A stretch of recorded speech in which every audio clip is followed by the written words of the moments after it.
Salam sejahtera Malaysia. Kami mahukan MA 63 penuh bukan jawatan TPM, kata Aziz Zaman. Sabah menuntut hak mereka di bawah Perjanjian Malaysia 1963, MA 63 dikembalikan sepenuhnya, bukannya jawatan timbalan Perdana Menteri TPM seperti yang ditawarkan dua rakan baik politik Presiden UMNO, Datuk Seri Zahid Hamidi dan cikgunya Presiden PKR, Datuk Seri Anwar Ibrahim. Ketua Penerangan Parti Warisan Sabah Warisan Datuk Aziz Zaman berkata, Presiden Parti Datuk Seri Muhammad Shafiee Apdal sendiri pernah ditawarkan jawatan itu tetapi menolak tawaran itu. Shafiee pernah ditawarkan jawatan TPM ketika Kerajaan Perikatan Nasional PN, pimpinan Perdana Menteri ketika itu Tan Sri Mahyudin Yassin, dan sekali lagi ketika pentadbiran Datuk Seri Ismail Sabri Yaakob.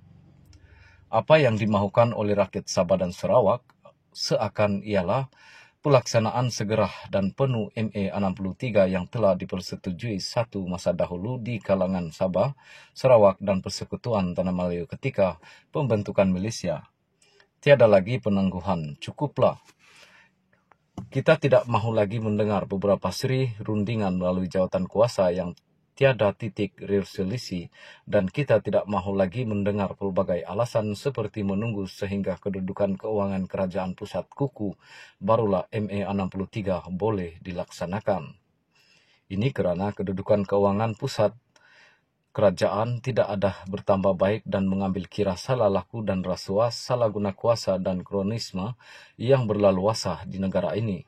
Kita mahukan hak sama rata, formula adil dan kesaksamaan untuk Sabah dan Sarawak sebagai rakan kongsi sama rata dalam pembentukan negara ini, dan kita tidak mahu lagi diabaikan sehingga Sabah dan Sarawak ketinggalan jauh dari segi pembangunan dan infrastruktur.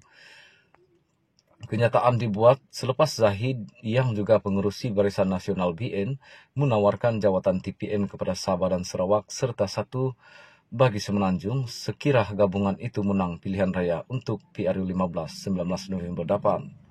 Rakan baik Zahid Anwar juga melaporkan membuat janji yang sama walaupun beliau berkata Pakatan Harapan PH akan melantik 2 TPM, seorang dari Semenanjung dan seorang lagi dari Sabah dan Sarawak.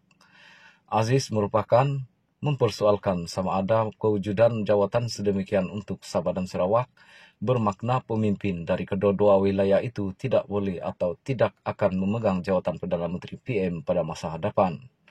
Adakah ini bermakna hanya rakyat Semenanjung Malaysia sahaja yang layak mendapat jawatan nombor 1 negara?